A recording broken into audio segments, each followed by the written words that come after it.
Selman değil Zeynep'in kabağını alırdım, Hasan yerirdi yakın.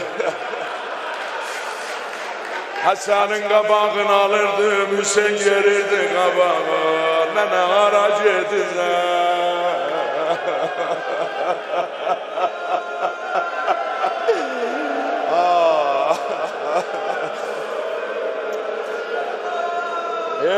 Eyvedi canı kanım, ercimin nene sönüp yadilezin. Nenelerin hakkı var bizim boynumuzda. O sütlerin bereketi de lan gelmize buradan. Allah'ım yemini büyünüp, herkimin nemiyet sarı suzel.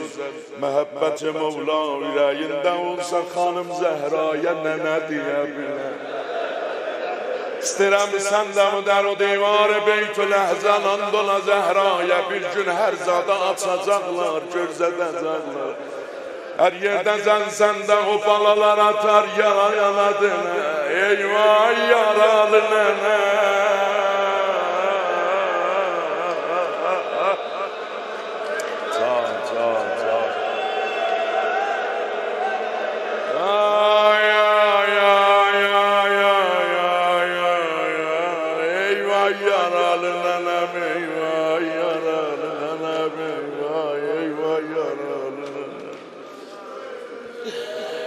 Eyləcdim yerə, rüfəqanın vaxtına geçsəm müsaiyədə bulmaz, namusuna kiçiyəm əlimdən öpürəm. İstirəm fəqət zihni valam o tabutun kənarında. Eyləcdim yerə, bu gecəliyinin evinin qoluğu pozuldu. O əli közü büyürdü, nənəz vəsiyyət edib, heç kim ucadan ağlamasın. Ali özü de koşuldu bu gece o balalara. Can. Yani bir adam saçı eylesə özü bir vicdandır. Yalandan gelip vəxt koyup bura. Aram imam, senin kolun saldı boynuna. Əzəniz bu gece sen bir danışmıza dimizə. Şurada aram deyir baba nenem deyip danışma.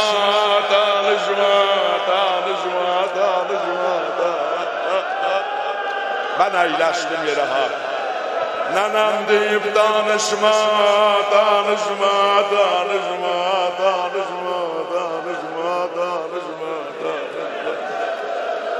Çık həsr oldu oturam eyləsin.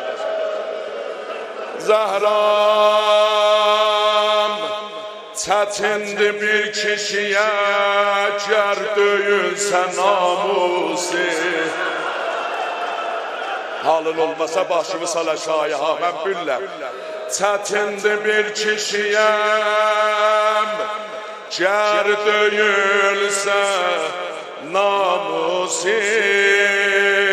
O bir kişi mən olam.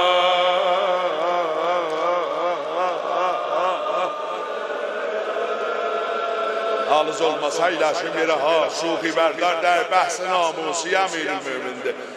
Çətindir bir kişiyəm gər döyülsə namusi.